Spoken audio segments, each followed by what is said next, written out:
નમસ્કાર, આપ જોઈ રહ્યા છો ન્યૂઝ 18 ગુજરાતી. હું છું સિદ્ધાર્થ ધોળકિયા. પીએમ મોદી ગાંધીનગર મહાત્મા મંદિર પહોંચ્યા છે. પીએમ મોદી ડિજિટલ ઇન્ડિયા વીકનો પ્રારંભ કરાવશે. પ્રધાનમંત્રી નરેન્દ્ર મોદી ડિજિટલ ઇન્ડિયા ભાષાને લોન્ચ કરશે. સૌથી વધારે મહત્વની વાત કે જે ડિજિટલ ઇન્ડિયાના વિચાર સાથે સૌથી પહેલી વખત જ્યારે સત્તા આરૂઢ થયા ત્યારે અનેક લોકોએ સવાલ ઉભા કર્યા હતા કે ભારત જેવા દેશમાં ડિજિટલ ક્રાંતિ કરવી, ગામે ગામ સુધી ઇન્ટરનેટથી લઈ અને યુપીઆઈ સિસ્ટમ પહોંચાડવી મુશ્કેલ થઈ જશે. લોકો તેને એક્સેપ્ટ નહીં કરી શકે. પરંતુ પ્રધાનમંત્રી નરેન્દ્ર મોદીની દીર્ઘદ્રષ્ટિનું પરિણામ છે કે અનેક દેશોની અંદર હવે યુપીઆઈ સિસ્ટમ શરૂ થઈ ચૂકી છે. ભીમ એપ્લિકેશન જે ફક્ત ઇન્ડિયા પૂરતી હતી તે હવે ઇન્ડિયા દેશની સીમાઓ વટાવી ચૂકી છે અને અનેક જગ્યાએ જોવા મળી રહી છે, જેમાં યુએઈ થી લઈ અને ફ્રાન્સ સુધીના દેશો પણ સામેલ થઈ ચૂક્યા છે. આ તમામની વચ્ચે વધુ આગળ ધપાવવા માટે ડિજિટલ ઇન્ડિયાને આ ડિજિટલ ક્રાંતિ તરફનું આ અઠવાડિયાની ઉજવણી કરવામાં આવશે. ડિજિટલ ઇન્ડિયા વીકનો પ્રારંભ કરાવશે ખુદ પ્રધાનમંત્રી Narendra Modi. Digital startup exhibition નિહાળવા પહોંચ્યા છે પીએમ મોદી. ડિજિટલ ઇન્ડિયા વીકનો પ્રારંભ તેઓના હસ્તે શરૂ કરવામાં આવશે અને અંદાજિત 6:15 સુધીમાં તેઓ દિલ્હી જવા પણ રવાના થઈ જશે. તો ડિજિટલ ઇન્ડિયા ભાષાને લોન્ચ કરવામાં આવશે. માય ગવર્મેન્ટ, માય જીઓવી થી લઈને અનેક એવી એપ્લિકેશન કે જેને ડિજિટલની શરૂઆત કરી છે. અનેક એવા ડિજિટલ આયામો તેઓએ જોયા. કોરોનાની વેક્સિનથી લઈ અને કોરોનાની વેક્સિનના ડોઝનું જે સર્ટિફિકેટ છે એ તમામ ઉપલબ્ધિઓ જે ડિજિટલી કરવામાં આવી છે, આ તમામ એ વાતની સાબિતી છે કે ભારતે ડિજિટલ ક્ષેત્રે ક્રાંતિ કરી ચૂક્યું છે અને હજી પણ આગળના સમયમાં અનેક આવા પ્રયાસો પણ કરવામાં આવશે. તો ડિજિટલ ઇન્ડિયા વીક 2022ના ઉદઘાટન પ્રસંગે ગુજરાતની મુલાકાતે પધારેલા પ્રધાનમંત્રી નરેન્દ્ર મોદીનું અમદાવાદ એરપોર્ટ ખાતે રાજ્યપાલ આચાર્ય દેવવ્રત, મુખ્યમંત્રી ભૂપેન્દ્ર પટેલ તથા અન્ય મહાનુભાવ દ્વારા ભાવભર્યું સ્વાગત કરવામાં આવ્યું હતું. એ સમયના પણ દ્રશ્યો મેં આપને બતાવ્યા કે જ્યાં આગળ મુખ્યમંત્રી એરપોર્ટ પર પહોંચ્યા હતા. પીએમ મોદી ગાંધીનગરમાં મહાત્મા ડિજિટલ ઇન્ડિયા વીક 2022ની શરૂઆત કરાવશે. ડિજિટલ ઇન્ડિયા વીકના પ્રારંભની સાથે જ તેઓ કરોડો રૂપિયાના અનેક સ્ટાર્ટઅપ પણ લોન્ચ કરશે. આ કાર્યક્રમમાં પ્રધાનમંત્રી ઉપરાંત કેન્દ્ર સરકારના અન્ય 2 મંત્રીઓ પણ હાજર રહેશે. આઈટી સેક્ટર સાથે જોડાયેલા બિઝનેસ પર્સન અને નિષ્ણાંતો પણ આ કાર્યક્રમમાં જોડાશે અને લાઈવ દ્રશ્યો અમે આપને બતાવી રહ્યા છે. જે પ્રધાનમંત્રીનો હંમેશા સ્વભાવ રહ્યો છે, જે પણ વસ્તુની શરૂઆત થવા જતી હોય, જે વસ્તુ તે અથવા તો જે કાર્યક્રમ જે છે તેની શરૂઆત થવા જતી હોય તો તેઓ ખુદ સમજતા હોય છે કે જે રીતનું વિઝન તેમનું હતું શું તે પ્રમાણેનું જ ઘટના સ્થળ ઉપર અથવા તો ગ્રાઉન્ડ ઉપર પરિસ્થિતિનું નિર્માણ થયું છે કે કેમ, અને જે યુવાઓ છે તેઓ પાસેથી પણ તેઓ સમજી રહ્યા છે.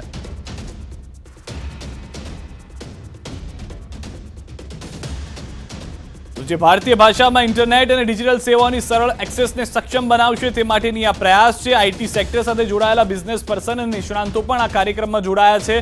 પીએમ મોદી ડિજિટલ ઇન્ડિયા ભાષાને લોન્ચ કરશે, જે ભારતીય ભાષાઓમાં ઇન્ટરનેટ અને ડિજિટલ સેવાઓની સરળ એક્સેસને સક્ષમ બનાવશે, જેમાં વોઇસ આધારિત એક્સેસનો પણ સમાવેશ થાય છે અને ભારતીય ભાષાઓમાં સામગ્રીના નિર્માણમાં મદદ મળશે. પીએમ ડિજિટલ ઇન્ડિયા જીનેસિસ જે એક રાષ્ટ્રીય ડીપટેક સ્ટાર્ટઅપ પ્લેટફોર્મ છે અને ભારતના ટિયર 2 અને ટિયર 3 શહેરોમાં સફળ સ્ટાર્ટઅપ્સને શોધવા માટેનું, સમર્થન આપવા માટેનું, વૃદ્ધિ કરવા અને બનાવવા માટે લોન્ચ કરવામાં આવશે. વધુ માહિતી મેળવીશું. ન્યૂઝ 18 સંવાદદાતા મયુર અમારી સાથે જોડાઈ ગયા છે. મયુર, ટૂંક સમયમાં પ્રધાનમંત્રી આ સંબોધન કરવા જશે, સ્ટાર્ટઅપની શરૂઆત થશે. કઈ રીતના લાભ જોઈ રહ્યા છે આ જે સ્ટાર્ટઅપ છે તેનાથી અથવા તો ડિજિટલ લોન્ચ છે તેનાથી? જી બિલકુલ સિદ્ધાર્થ, તમને જણાવી દઉં કે પ્રધાનમંત્રી ટૂંક સમયની અંદર જ અહીં આવી પહોંચ્યા અને ખાસ કરીને જો વાત કરીએ તો પ્રધાનમંત્રી નરેન્દ્ર મોદી જ્યારથી કેન્દ્રની અંદર પ્રધાનમંત્રી તરીકે તેમને શપથ લીધા ત્યારબાદ દેશની અંદર જે છે તે ડિજિટલ ઇન્ડિયા જે છે તે ક્રાંતિ સર્જેલી. ખાસ કરીને જે છે ડિજિટલ ઇન્ડિયા વીકની ઉજવણી જે છે તે અહીંથી પ્રારંભ કરવામાં આવી રહેલી છે. 200 જેટલા જે સ્ટાર્ટઅપ છે તે અહીં પોતાનું જે પ્રદર્શની છે તેની અંદર સ્ટોલ પણ તેમને લગાવેલા છે ને આ 200 સ્ટાર્ટઅપ છે તેને પુશબેક કરવાનું જે કામ છે તે અહીંથી પ્રધાનમંત્રી નરેન્દ્ર મોદી દ્વારા કરવામાં આવશે. ખાસ કરીને છેલ્લા 8 વર્ષની અંદર જે રીતે જોઈએ ડિજિટલ સેક્ટરની અંદર જો વાત કરીએ તો રૂપીઝ કાર્ડથી લઈ અને યુપીઆઈ સહિતની જે ભારત સરકાર દ્વારા વ્યવસ્થાઓ ગોઠવવામાં કરવામાં આવેલી, જેના કારણે ભારતીય અર્થતંત્રને ખૂબ મોટો ફાયદો થયેલો છે. સાથે જ જે કોરોના કાળ જે હતો તે દરમિયાન પણ જે ડિજિટલ સેક્ટરની અંદર જે રીતે ડેવલપમેન્ટ થયેલું, જે રીતે દેશના જે યુવાધન છે તેમણે તેની અંદર આગળ વધેલા અને પોતાની એક નવી આઈડેન્ટિટી જે છે તે ઊભી કરેલી. આ જે સ્ટાર્ટઅપ છે તેને વધુ ને વધુ મહત્વ આપવા માટે ઇન્ટરનેશનલ ફોરમ ઉપર પણ પ્રધાનમંત્રીએ આ પહેલા કહેલું હતું અને હવે અહીં જે છે તે પ્રધાનમંત્રી આ તમામ જે સ્ટાર્ટઅપ છે અલગ અલગ તેમને પ્રોત્સાહિત કરશે. અહીં મહાત્મા મંદિર ખાતે એક પ્રદર્શની પણ રાખવામાં આવેલી છે, જેની અંદર ડિજિટલ સેક્ટરની અંદર કામ કરતી વિશ્વની સૌથી મોટી કંપનીઓના પણ સ્ટોલ છે અને સાથે જ વોકલ ફોર લોકલ સાથે જોડાયેલા જે ભારતીય લોકો છે તેમના પણ સ્ટોલ અહીં છે અને આ જે તમામ સ્ટાર્ટઅપ છે તેને વધુ ને વધુ ગતિ મળે તે માટેનું પ્રોત્સાહન છે તે પ્રધાનમંત્રી અહીં ઉપલબ્ધ કરાવશે. મયુર, આપની પાસેથી પણ જાણવા માંગીશું, કારણ કે હાલમાં એ સમાચાર ગુજરાત માટે પણ સારા આવ્યા કે સ્ટાર્ટઅપની જ્યારે વાત છે તો દેશના તમામ રાજ્યોમાં ગુજરાત અવ્વલ છે. સ્ટાર્ટઅપની અહીંયાથી શરૂઆત થવા જઈ રહી છે. ટિયર 2 અને ટિયર 3 જે શહેરો છે તેને પણ લાભ મળશે. સાથે જ ડિજિટલ ક્રાંતિ, કે જે ડિજિટલ ક્રાંતિની વાત કરવામાં આવી, જે યુપીઆઈ એપ્લિકેશન છે તે ફ્રાન્સ અને યુએઈ જેવા દેશોએ પણ અપનાવી છે, તો ભારત માટે આ ખૂબ જ મોટી સિદ્ધિ પણ માનવામાં આવી શકે.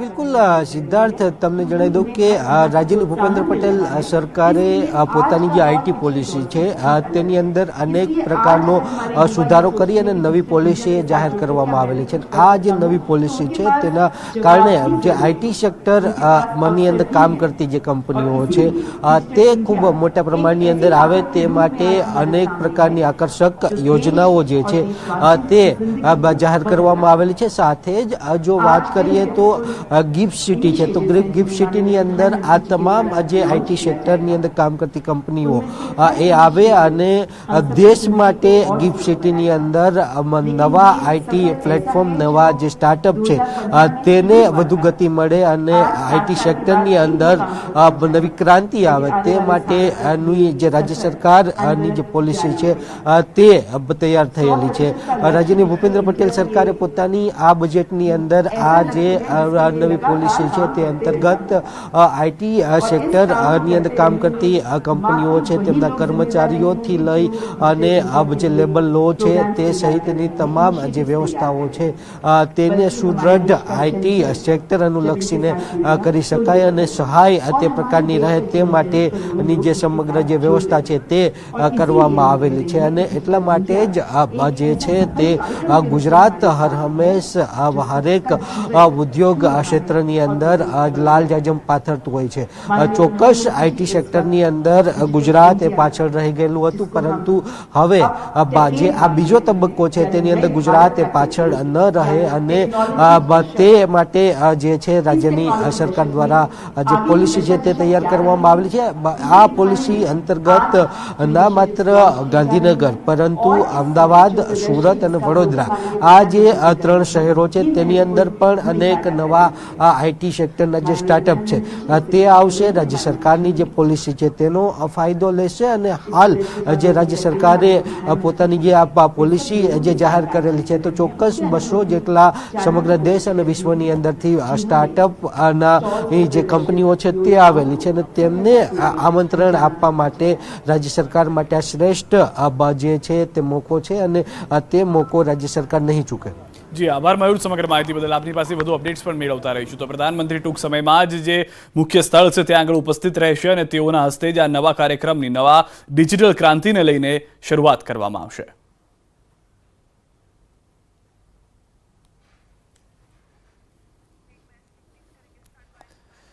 અને સમાચારમાં હવે વાત મેઘમહેરની.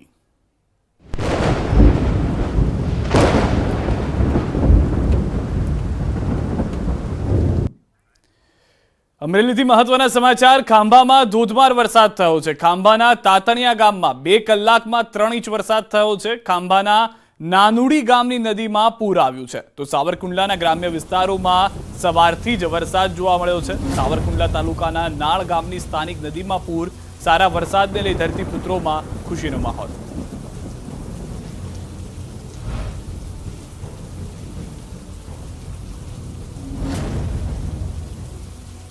તો અમરેલીથી સમાચાર ખાંભામાં ધોધમાર વરસાદને લઈને જાણકારી મળી રહી છે। દ્રશ્યો આપ જોઈ રહ્યા છો, પૂરના દ્રશ્યો જોવા મળી રહ્યા છે। જે ખાંભાની નાનુડી ગામની નદી છે તેમાં પૂરના દ્રશ્યો જોવા મળી રહ્યા છે। આસપાસના મકાનમાંથી લોકો ખાલી કરી અને બીજી જગ્યાએ જવા માટે નીકળી ચૂક્યા છે। આ પહેલા પણ આવા દ્રશ્યો જોવા મળ્યા છે। હાલમાં જે જાણકારી છે, તાતણિયા ગામમાં 2 કલાકમાં 3 ઇંચ વરસાદ ખાબકી ગયો છે અને ત્યારબાદની જે પરિસ્થિતિ છે તેના દ્રશ્યો આપની ટીવી સ્ક્રીન ઉપર છે। આપને એ પણ જણાવી દઈએ કે અનેક એવા વિસ્તારો છે કે જ્યાં આગળથી હજી પણ લોકો પૂરના પાણીનો સામનો કરી રહ્યા છે। ગુજરાતની અંદર હજી એવા કેટલાક વિસ્તારો છે કે જ્યાં વરસાદ નથી થયો, તો બીજા સૌરાષ્ટ્ર અને દક્ષિણ ગુજરાતના એવા નાના નાના વિસ્તારો, એવા નાના નાના ગામ કે જ્યાં આગળ પૂરની સ્થિતિનું નિર્માણ થઈ ગયું છે।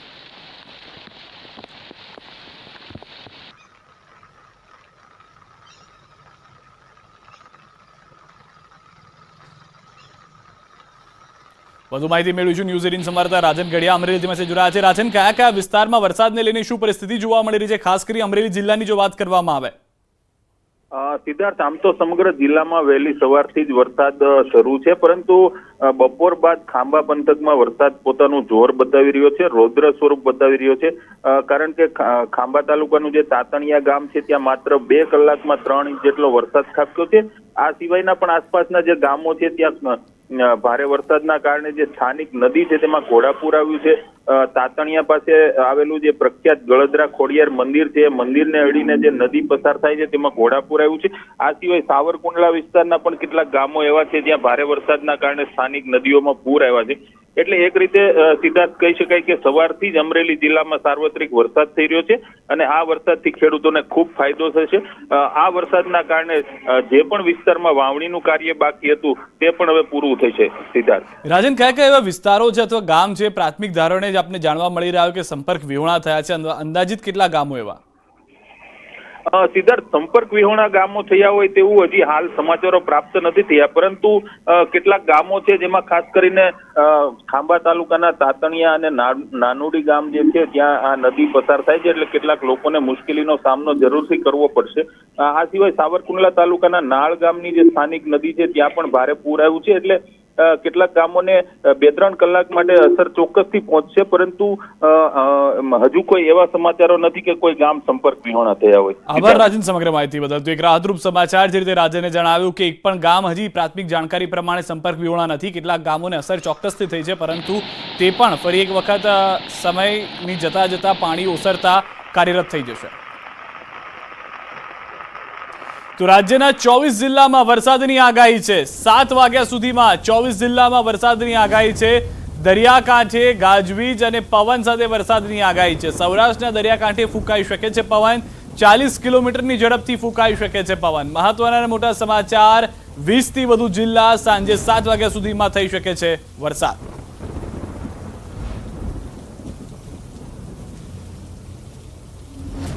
જૂનાગઢથી પણ સમાચાર મળી રહ્યા છે। જૂનાગઢના વિસાવદરમાં વરસાદ આવ્યો છે। વિસાવદર શહેર ગ્રામ્યમાં વરસાદ, ધોધમાર વરસાદથી રસ્તા પાણી।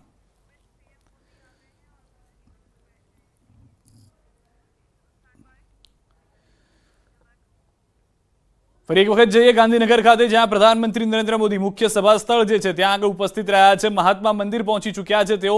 ડિજિટલ સ્ટાર્ટઅપ એક્ઝિબિશનને નિહાળી રહ્યા હતા અને ત્યારબાદ મુખ્યમંત્રી સાથે તેઓ ત્યાં ઉપસ્થિત જોવા મળી રહ્યા છે। વધુ 2 કેન્દ્રીય મંત્રીઓ તેમની સાથે જોવા મળી રહ્યા છે। સૌથી મોટો ઉદ્દેશ રહ્યો છે ડિજિટલ ઇન્ડિયા ભાષાને લોન્ચ કરવાને લઈને, કે જે સરળતા કરી દેશે જે તમામ ગામના લોકો છે, સ્થાનિક લોકો છે, તેઓને તેમની ભાષાની અંદર સરળતાથી એક્સેસ થઈ શકે, અનેક મુદ્દાઓ જે છે તે પોતાની ભાષામાં એક્સેસમાં લઈ શકે, તે માટેના પ્રયાસ કરવામાં આવ્યા છે।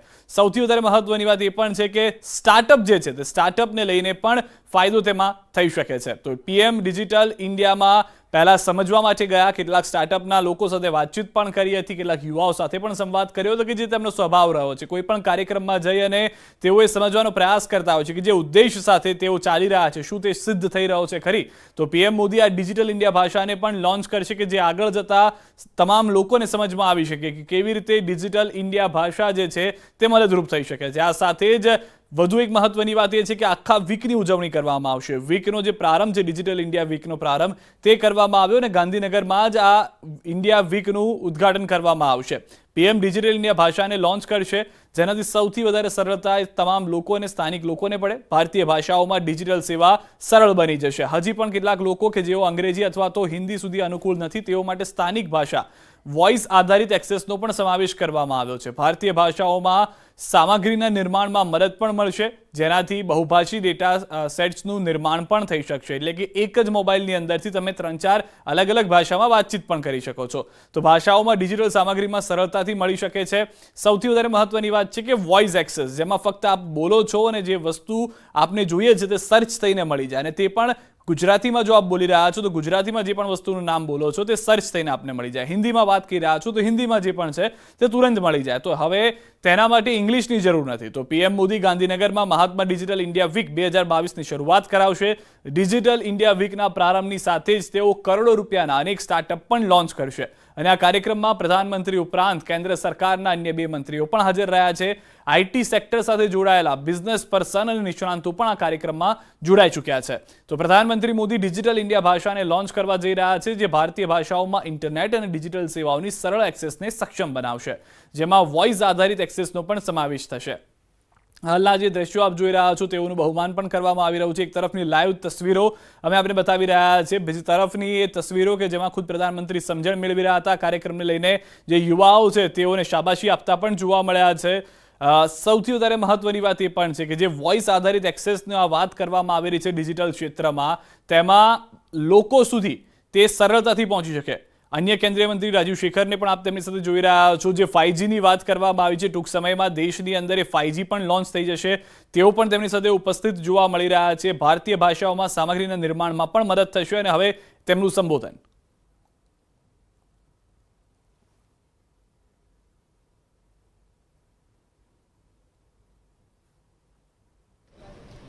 मुख्यमंत्री गुजरात भूपेंद्र भाई पटेल जी, भारत सरकार में रेलवेज, टेलीकॉम एवं आईटी मिनिस्टर अश्विनी वैष्णव जी, यहाँ पर उपस्थित मंत्रीगण, एमपीगण, एमएलएगण, अलग अलग प्रदेश से आए हुए डिजिटल इंडिया के बेनिफिशरीज, स्टार्टअप्स, एकेडमिया, ऑफिशियल्स और मित्रों, आप सबको नमस्कार. और ये 2022 डिजिटल इंडिया वीक के इस इनॉग्रल प्रोग्राम में मैं आप सबको स्वागत करता हूं.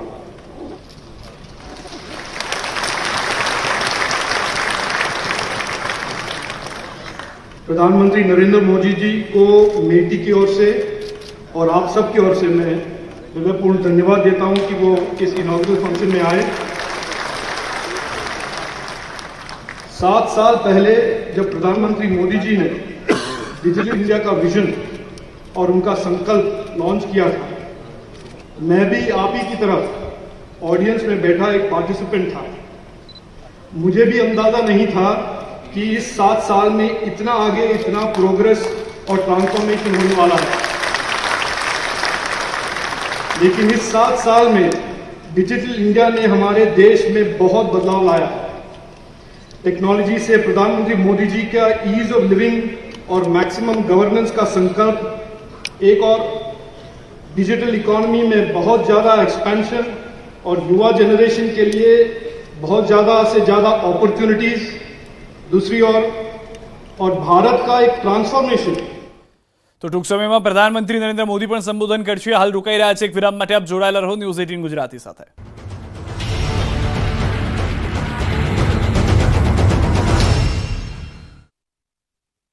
બાળકીને ઉંચકી પોતાની કારમાં બેસાડી સલામત સ્થળે ખસેડી. આણંદના સિસવામાં મેઘ તાંડવ બાદ સેવા યજ્ઞ શરૂ થયો. 12 ઇંચ વરસાદ બાદ સિસવા બેટમાં ફેરવાયું હતું. 100 થી વધુ વિસ્તારોનું પરિવારોનું કરાયું હતું સ્થળાંતર.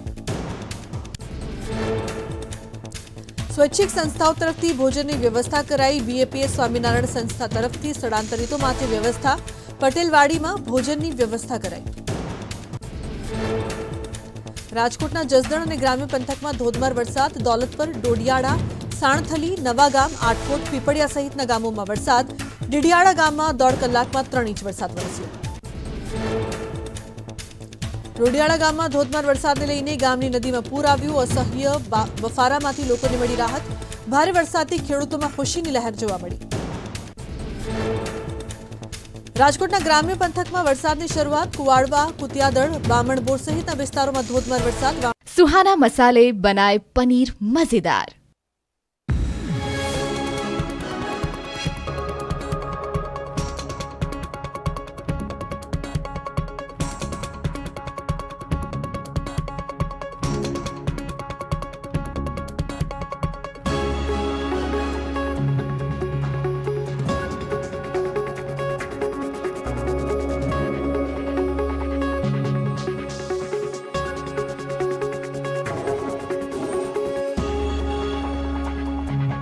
सुहाना मसाले बनाए पनीर मजेदार। વરસાદ પડ્યો. શહેરમાં મોટાભાગના વિસ્તારોમાં વરસાદી માહોલ.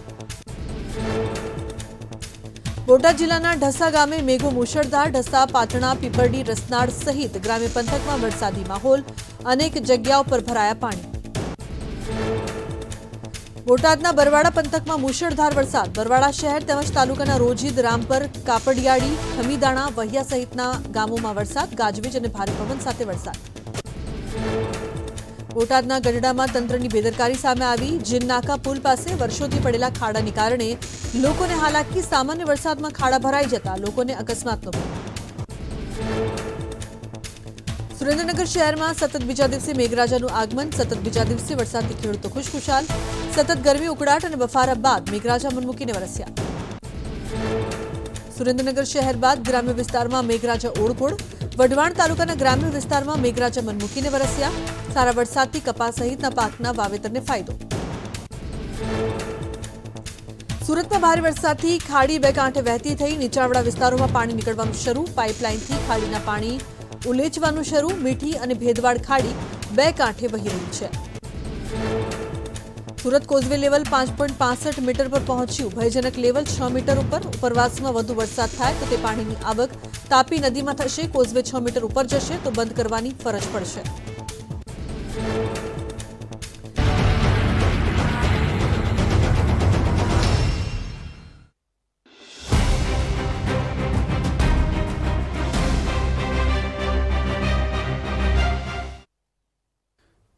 વિરામબાદ આપનું સ્વાગત છે. સીધા જઈએ ગાંધીનગર ખાતે, જ્યાં આગળ ડિજિટલ ઇન્ડિયા વીકનું ઉદઘાટન થઈ રહ્યું છે. तीन मुख्य आयाम. पहला आयाम है स्टार्टअप इंडिया. प्रधानमंत्री जी ने स्टार्टअप इंडिया के द्वारा हमारे नौजवान साथियों की ऊर्जा को देश की कॉम्प्लेक्स प्रॉब्लम्स के सॉल्यूशन में चैनलाइज किया. हजारों की संख्या में लोगों को जोड़ा. जब स्टार्टअप इंडिया आरंभ हुआ था तो हम सबको ध्यान है कि प्रतिपक्ष किस तरह के कटाक्ष करता था. लेकिन आज देखिए 2014 में जहां मात्र कुछ 600, 700, 400 स्टार्टअप्स थे, आज 73,000 स्टार्टअप्स देश में. 73,000. और इनमें से लगभग आधे टियर 2 और टियर 3 सिटीज में, जो कि बहुत बड़ा कंट्रीब्यूशन है प्रधानमंत्री जी का देश की विकास में. इन स्टार्टअप्स ने 7 लाख जॉब्स क्रिएट किए. 7 लाख एम्प्लॉयमेंट. और 2014 में जहां भारत में कुछ गिने चुने 2, 4, 5 यूनिकॉर्न्स होते थे, आज 100 से अधिक यूनिकॉर्न्स हैं. पूरे के पूरे यूरोप से भी ज्यादा, कितने डेवलप्ड कंट्रीज से ज्यादा. और भारत तो हमेशा टैलेंट नेशन की तरह तो स्वीकारा जाता ही जाता था. आज हमें दुनिया के 3 सबसे बड़े स्टार्टअप इकोसिस्टम में स्वीकारा गया है. डिजिटल इंडिया का दूसरा स्तंभ है ई गवर्नेंस. ई गवर्नेंस के माध्यम से प्रधानमंत्री जी ने साधारण मानवीय के जीवन को छूने वाली कई सेवाओं को डिजिटल माध्यम से पहुंचाया, उपलब्ध करवाया. एक नया मॉडल क्रिएट किया जिसमें सरकार और स्टार्टअप्स दोनों भागीदार बने, पार्टनर्स बने.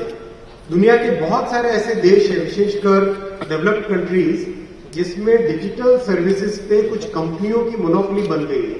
लेकिन भारत में प्रधानमंत्री जी ने एक ऐसा मॉडल क्रिएट किया जिसमें पब्लिक डिजिटल प्लेटफॉर्म्स बने, स्टार्टअप्स उसके साथ जुड़े और डिजिटल सर्विसेज को पहुंचाने का जो माध्यम बना वो एक बहुत बड़े आयाम में लोगों के साथ डिस्ट्रीब्यूट हुआ, किसी में कॉन्सेंट्रेटेड फॉर्म में नहीं था. एक बहुत बड़ा एग्जांपल है इसका यूपीआई.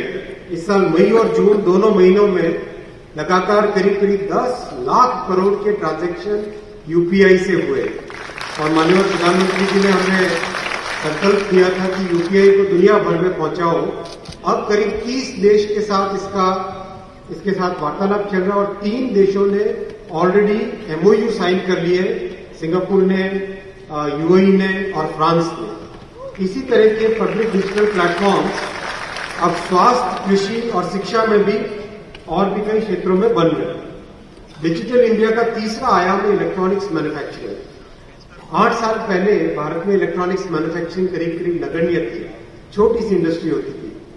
आज $75 बिलियन यानी करीब 6 लाख करोड़ रुपए की ये इंडस्ट्री है। रोजगार 25 लाख के आसपास रोजगार इलेक्ट्रॉनिक्स मैन्युफैक्चरिंग में जनरेट हुआ है। हाई क्वालिटी रोजगार है और जिस तरह से प्रधानमंत्री जी ने संकल्प रखा है देश के सामने आगामी 5 वर्षों में $300 बिलियन तक इस इंडस्ट्री को ले जाना है, यानी विश्व के टॉप 3 कंट्रीज में इलेक्ट्रॉनिक्स मैन्युफैक्चरिंग में पहुंचना है और रोजगार को आज के 25 लाख से 80 लाख तक पहुंचाना है। माननीय प्रधानमंत्री जी, आज डिजिटल इंडिया वीक के लिए आपने समय दिया, हमेशा आप मार्गदर्शन करते हैं और आपकी गरिमामयी उपस्थिति से हम सबका मनोबल बढ़ाने के लिए आपको कोटि कोटि धन्यवाद। आपके संकल्प को सिद्धि में करने के लिए हम सभी प्रतिबद्ध हैं। जय हिंद।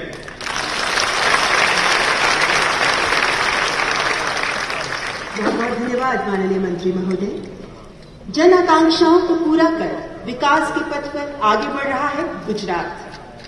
मैं गुजरात के सम्मानीय मुख्यमंत्री माननीय श्री भूपेंद्र पटेल जी से विनयपूर्ण निवेदन करती हूं कि कृपया आज के इस अवसर पर अपने उद्गार व्यक्त करें। स्वागत करें माननीय मुख्यमंत्री जी।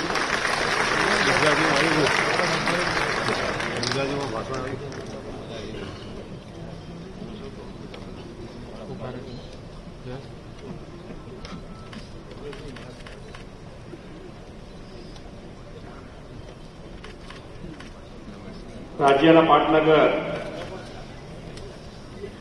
ગાંધીનગરના મહાત્મા મંદિર ખાતે આયોજિત ભારત સરકારના ઇલેક્ટ્રોનિક અને સૂચના પ્રૌદ્યોગિક મંત્રાલય અત્યારે બસ આટલું જ. આપ જોતા રહો ન્યૂઝ 18 ગુજરાતી.